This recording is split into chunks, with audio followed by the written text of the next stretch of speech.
Film की शुरुआत दूसरे विश्व युद्ध के दौर से होती है। एक माँ अपने बच्चे को युद्ध की तबाही से बचाने की कोशिश कर रही होती है। बच्चे अपने पिता की तस्वीर साथ लेते हैं जो सेना के साथ युद्ध लड़ रहे होते हैं। हालात बिगड़ते देख माँ अपने बच्चे को ट्रेन से सुरक्षित जगह भेज देती है। जहाँ पहुँचने पर एक महिला उन्हें अपने घर ले जाती है जहाँ एक प्रोफेसर भी रहते हैं। वह बच्चों को घर के कुछ नियम समझाती है, खासकर प्रोफेसर को परेशान न करने और घर के किसी पुरानी वस्तु को हाथ न लगाने की हिदायत देती है। लेकिन बच्चे बोर होने लगते हैं। तभी सबसे छोटी बहन लूसी सबको छुपन छुपाई खेलने के लिए मना लेती है। खेल के दौरान लूसी एक कमरे में छिपने की जगह ढूंढते हुए एक बड़ी अलमारी के अंदर चली जाती है, लेकिन पीछे बढ़ते बढ़ते वह खुद को एक बर्फीले जंगल में पाती है। चारों तरफ बर्फ गिर रही होती है। हैरान लेकिन उत्साहित लूसी आगे बढ़ती है और एक लैंप पोस्ट के पास पहुंचती है। वहीं उसकी मुलाकात एक अजीब जीव से होती है जो आधा इंसान और आधा बकरा दिखाई देता है।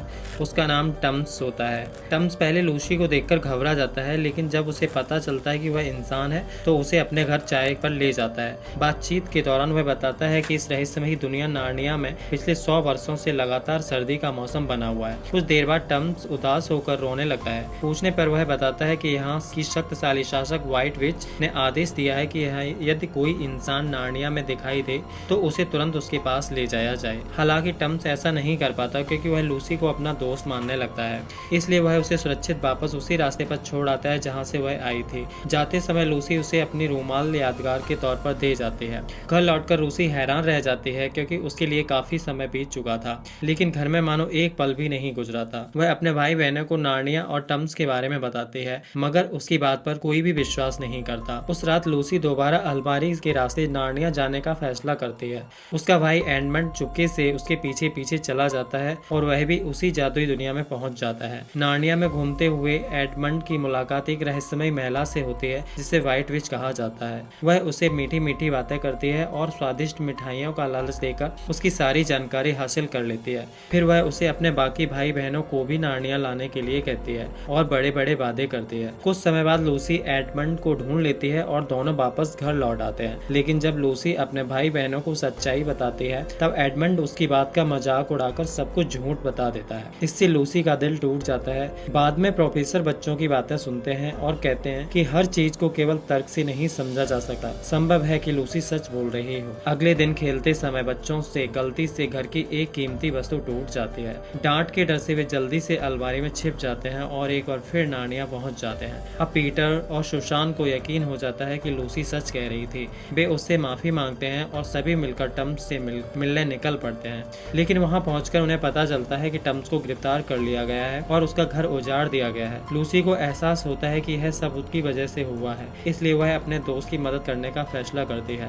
इसी दौरान उसकी मुलाकात एक बीवर से होती है जो लूसी को उसका वही रूमाल लौटाता है जो उसने टम्स को दिया था। बीवर उन्हें अपने घर ले जाता है और रास्ते में सावधान करता है कि जंगल में कई पेड़ भी व्हाइट विच के लिए जासूसी करते हैं। बीवर और उसकी पत्नी बच्चों का स्वागत करते हैं। भोजन के दौरान वे उन्हें एक महान शेर राजा की कहानी सुनाते हैं जिसके बारे में कहा जाता है कि वह जल्दी ही लौटकर नार्निया की किस्मत बदलने वाला है। असल में वह नार्निया का महान शेर राजा असलान होता है जो बच्चों के आने का इंतजार कर रहा था। भविष्यवाणी के अनुसार आदम की संतानें नार्निया के सिंहासन पर बैठेंगी और तभी सफेद जादूगरनी का शासन समाप्त होगा। असलान ने उसके लिए अपनी सेना भी तैयार कर ली थी। यह सुनकर पीटर घबरा जाते हैं। वे किसी युद्ध का हिस्सा नहीं बनना चाहते, इसलिए लूसी और एडमंड को लेकर वहां निकल पड़ते हैं। लेकिन तभी पता चलता है कि एडमंड चुपचाप वहां से जा चुका है। बीबर समझ जाता है कि वह सफेद जादूगरनी के पास गया होगा, इसलिए वह बाकी बच्चों को उसके पीछे ले जाता है। बीबर बच्चों को समझाता है कि अब केवल असलान ही एडमंड को बचा सकता है। यह सुनकर बच्चे उससे उन्हें असलान के पास ले चलने की विनती करते हैं। महल के अंदर एडमंड उन जीवों को देखता है जिन्हें जादूगरनी ने पत्थर बना दिया था। तभी उसका भेड़िया सेवक उसके पकड़कर जादूगरनी के सामने लाता है। जब जादूगरनी देखती है एडमंड अकेला आया है तो वह नाराज हो जाती है। डर के कारण एडमंड अपने भाई बहनों और बीबर के बारे में सारी जानकारी बता देता है, यहाँ तक कि उसके ठिकाने का भी पता चल जाता है। जादूगरनी तुरंत अपने सैनिकों और भेड़ियों को बीवर के घर भेज देती है, लेकिन समय रहते बीवर को इस खतरे का अंदाजा हो जाता है और वह बच्चों को एक गुप्त रास्ते से वहां से निकाल ले जाता है। रास्ते में उन्हें एक लोमड़ी मिलती है जो असलान की समर्थक होती है। वह बच्चों को सुरक्षित छिपा देती है और खुद भेड़ियों का सामना करती है। भेड़िए उससे इंसानों के बारे में पूछते हैं, लेकिन वह उन्हें गुमराह करने की कोशिश करती है।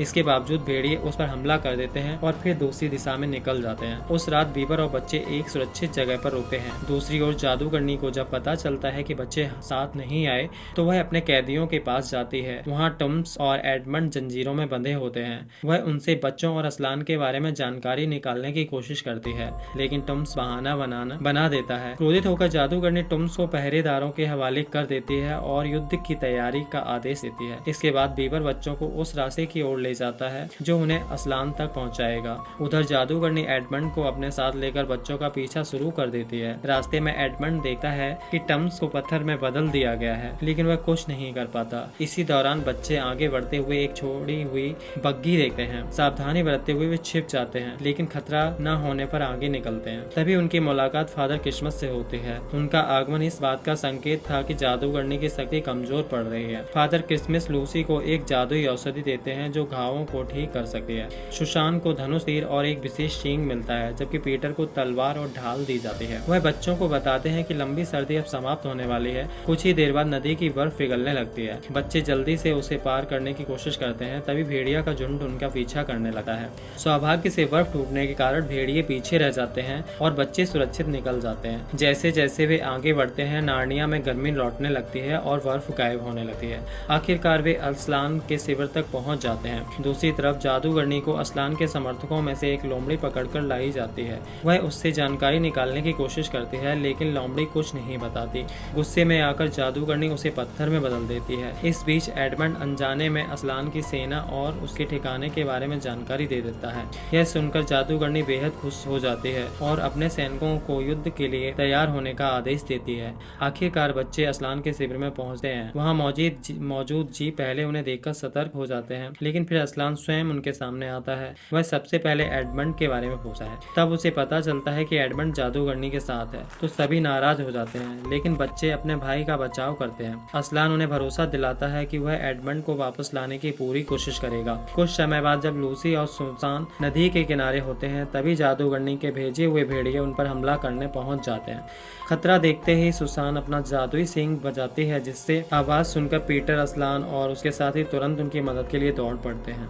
असलान सभी को रोक देता है और कहता है कि पीटर को कुछ महत्वपूर्ण सीखना होगा। यह सुनकर पीटर हिम्मत जुटाता है। जब भेड़िया उस पर हमला करता है तो वह बहादुरी से उसका सामना करता है और उसे हरा देता है। यह देखकर दूसरा भेड़िया डरकर भाग जाता है। इसके बाद असलान अपने साथियों को भागे हुए भेड़ियों का पीछा करने का आदेश देता है ताकि एडमंड का पता लगाया जा सके। साथ ही वह पीटर की वीरता की सराहना करते हुए उसे सम्मानित करता है।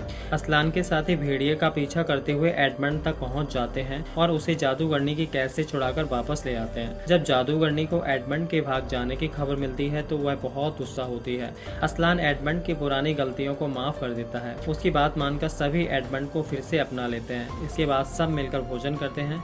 भोजन के दौरान पीटर कहता है कि वह अकेले ही युद्ध का सामना करेगा और बाकी सभी को वापस लौट जाना चाहिए, लेकिन एडमंड इसका विरोध करता है। वह बताता है कि उसने जादूगरनी की ताकत अपनी आंखों से देखी है, इसलिए वह अपने भाई बहनों को अकेला नहीं छोड़ सकता। उसकी बात सुनकर सभी एकजुट हो जाते हैं और युद्ध की तैयारी शुरू कर देते हैं। सुशांत धनुष बाण चलाने का अभ्यास करती है। लूसी अपने खंजर का इस्तेमाल सीखती है, जबकि पीटर, एडमंड घुड़सवारी और युद्ध कला का प्रशिक्षण लेते हैं। इसी दौरान बीवर आकर बताता है कि सफेद जादूगरनी असलान से मिलने आई है। सभी वहां पहुंच जाते हैं। जादूगरनी असलान को पुराने नियमों की याद दिलाती है और एडमंड को अपने हवाले करने की मांग करती है। असलान उसे बातचीत के लिए अपने तंबू में ले जाता है। कुछ समय बाद वह बाहर आकर घोषणा करता है एडमंड उसके साथ ही रहेगा। यह सुनकर सभी खुश हो जाते हैं, जबकि जादूगरनी गुस्से में वहां से चली जाती है। हालांकि लूसी महसूस करती है असलान किसी गहरी चिंता में है। उसी रात वह देखती है असलान अकेले कहीं जा रहा है और सुसान उसका पीछा करती है। असलान उन्हें देख लेता है, लेकिन उन्हें अपने साथ कुछ दूर तक ले जाता है। फिर वह दोनों को प्यार से विदा कहकर वापस लौट जाने को कहता है और अकेला आगे बढ़ जाता है। लेकिन लूसी और सुसान उसकी बात नहीं मानते। वे छिपकर उसका पीछा करते हैं। वहाँ वे देखते हैं कि असलान जादूगरनी की सेना के बीच पत्थर की मेज के पास पहुंचा है। जादूगरनी के सैनिक असलान को बांध देते हैं। उनकी बातचीत से लूसी और सुशांत को पता चलता है कि एडमंड को बचाने के लिए असलान ने स्वयं अपना जीवन देने का फैसला किया है। जादूगरनी अपनी जीत पर घमंड करते हुए असलान की हत्या कर देती है और फिर अपनी सेना के साथ युद्ध की तैयारी में निकल जाती है। उनके जाने के बाद लूसी और सुशांत असलान के पास आती हैं। लूसी फादर क्रिसमस द्वारा दी गई जादुई औषधियों का उपयोग करने की कोशिश करती है, लेकिन उनका कोई असर नहीं होता। दोनों बहनें दुख से भरकर असलान के पास बैठकर रोने लगती हैं। कुछ समय बाद कुछ छोटे जीव वहाँ आते हैं और असलान को बांधने वाली रस्सियों को काट देते हैं। सुसान चाहती है वे तुरंत शिविर लौटकर सबको यह खबर दें, लेकिन लूसी असलान को अकेला छोड़ना नहीं चाहती। उधर शिविर में युद्ध की तैयारी तेज हो जाती है। एडमंड पीटर को समझाता है कि अब सेना के नेतृत्व उसे ही करना होगा। पीटर उसकी बात मान लेता है और सैनिकों के साथ युद्ध भूमि की ओर बढ़ जाता है। दूसरी तरफ जादूगरनी की विशाल सेना भी युद्ध के लिए तैयार खड़ी होती है। उसके आदेश पर हमला शुरू हो जाता है और दोनों पक्षों के बीच भयंकर संघर्ष छिड़ जाता है। इसी बीच लूसी सुसान असलान के पास होती है। तभी वे देखती हैं कि पत्थर की मेज टूटने लगी है। अगले ही पल असलान जीवित होकर उनके सामने खड़ा हो जाता है। असलान उन्हें बताता है कि प्राचीन नियमों के अनुसार यदि कोई निर्दोष व्यक्ति किसी और की जगह बलिदान देता है तो मृत्यु उस पर स्थायी रूप से प्रभाव नहीं डाल सकती। जब उसे पता चलता है कि युद्ध शुरू हो चुका है तो वह दोनों बहनों को अपनी पीठ पर बैठाकर जादूगरनी के महल की ओर ले जाता है। वहां पहुंचकर वह उन सभी जीवों को फिर से जीवित कर देता है जिन्हें पत्थर बना दिया गया था। इसके बाद वह उन जीवों को साथ लेकर सीधा युद्ध भूमि की ओर बढ़ता है। उधर युद्ध में पीटर पूरी ताकत से लड़ रहा होता है। जादूगरनी का एक शक्तिशाली साथी उसे घोड़े से गिरा देता है। कुछ साथी उसकी रक्षा करने की कोशिश करते हैं, लेकिन जादूगरनी उन्हें भी हरा देती है। पीटर अपने भाई बहनों की सुरक्षा को लेकर चिंतित रहता है और एडमंड को दूर जाने के लिए कहता है, लेकिन तभी एडमंड देखता है कि जादूगरनी पीटर पर हमला करने वाली है। वह तुरंत लौटा है और जादूगरनी की जादुई शक्ति के स्रोत को नष्ट कर देता है। इससे जादूगरनी क्रोधित होकर उस पर हमला कर देती है। अपने भाई को संकट में देखकर पीटर तुरंत उसकी सहायता के लिए पहुंचता है। दोनों के बीच भयंकर मुकाबला शुरू हो जाता है। इसी दौरान असलान भी अपनी सेना के साथ युद्ध भूमि में पहुंच जाता है। लड़ाई और भी उग्र हो जाती है। पीटर घायल होकर गिर पड़ता है और जादूगरनी उसे खत्म करने ही वाली होती है कि तभी असलान उस पर हमला कर देता है। अंततः असलान जादूगरनी को पराजित कर देता है और युद्ध समाप्त हो जाता है। इसके बाद लूसी अपनी जादुई औषधि से एडमंड और अन्य घायल साथियों को ठीक करती है। असलान भी उन सभी जीवों को उसके पुराने रूप में वापस ले आती है जो जादू से प्रभावित हुए थे। युद्ध के बाद नार्निया में शांति लौट आती है। असलान चारों भाइयों बहनों को राज्य का शासक घोषित करता है और फिर वहां से विदा ले लेता है। लूसी भावुक हो जाती है, लेकिन टम्स उसे भरोसा दिलाता है कि असलान एक दिन फिर लौटेगा। समय बीता है और चारों भाई बहन बड़े होकर नार्निया पर सफलतापूर्वक शासन करने लगते हैं। एक दिन शिकार के दौरान उन्हें जंगल में वही पुराना लैंप पोस्ट दिखाई देता है। उसे देखकर लूसी को अपनी पुरानी दुनिया की याद आती है। वह उस रहस्यमय अलमारी की तलाश में आगे बढ़ती है और बाकी सभी उसके पीछे चल पड़ते हैं। आखिरकार वे अलमारी तक पहुंच जाते हैं और उसके भीतर से गुजरकर फिर उसी पुराने कमरे में लौट आते हैं जहां से उनका सफर शुरू हुआ था। दिलचस्प बात यह होती है कि नार्निया में बरसों बिताने के बावजूद वे फिर से वही छोटे बच्चे बन जाते हैं। बाद में उनकी मुलाकात प्रोफेसर से होती है जो उनकी कहानी पर विश्वास कर लेते हैं। यहीं इस अद्भुत और जादुई कहानी समाप्त हो जाती है।